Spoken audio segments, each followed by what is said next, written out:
कौन कहल पारा भौणी से रानी काऊ सह दाना आनिबा पाई मु जमा जीविनी।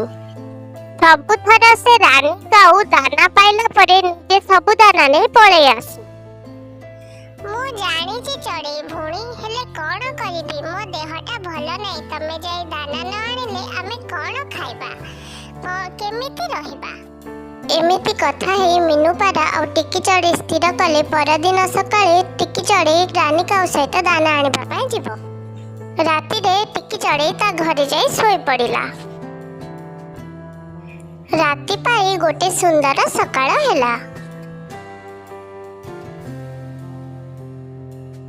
इच्छा नथिले भी टिकी चढ़ई रानी काऊ सहित दाना खोजिबा पाई बाहरी पड़िला।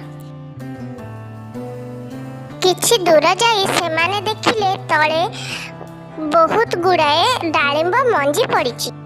टिकी चढ़ई किछि करिबा पूर्वरु ही रानी काऊ सब डालिंब मंजी नै सेठारु फुरकिना चलीगला। टिकी चढ़ई किछि न कहि सेठारे मन दुख करी देखुथाए। से समय रे टिकी चढ़ई किछि शब्द सुनिबा को पाइला। पानी पानी मते के पानी दियो मते बहुत शोष लागु। टिकी चढ़ई शब्दर पीछा करी करी आसी साधु पेचा पाखरे पहुंचिला। झियो तू मते साहाଯ୍ୟ कर मते टिके पानी दे मु पानी बिना रही पारुनी मते बहुत शोष लागुची। साधु आज्ञा एठारे तो पानी नाही हेले मु गोटे जागा जानिछि जोठी पानी मिलिबो चलंतु मु आपनको सेठिकी नै चलिबी। आपणक अवस्था देखि लागुनी आपण उड़ी पारिबे आपण मो पिठी ऊपर बसी जांतु मु आपनको से जागा को नै जिबी।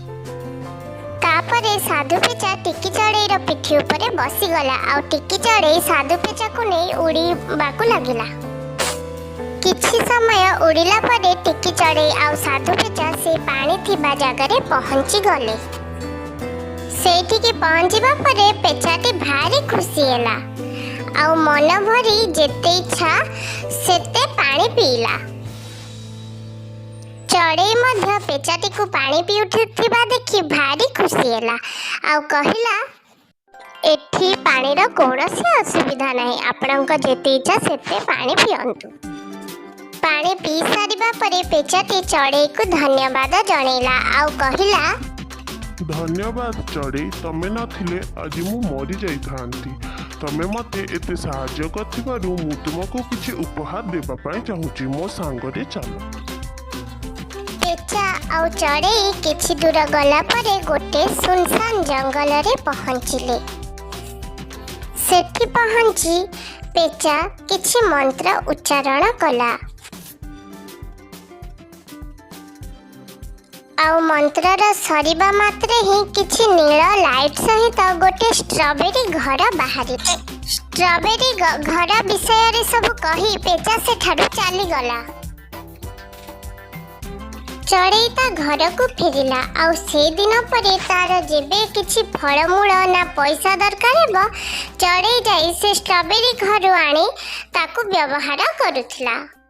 से आउ बाहर को दाना खोजिबा पाई जाउ नथिला। एमिति दिन परे दिन बीती चलिला। चढ़ई केबे भी बाहर को दाना खोजिबा पाई गला नाही। धीरे धीरे पक्षी माने स्ट्रॉबेरी घर कथा जानिबा को पाइले आउ जंगल सारा एई कथा व्यापी गला। गोटे दिन एई कथा रानी काऊ जानिबा को पाइला आउ से स्ट्रॉबेरी घर को जाई सब सुना टंका आनिबो बोली चेष्टा कला।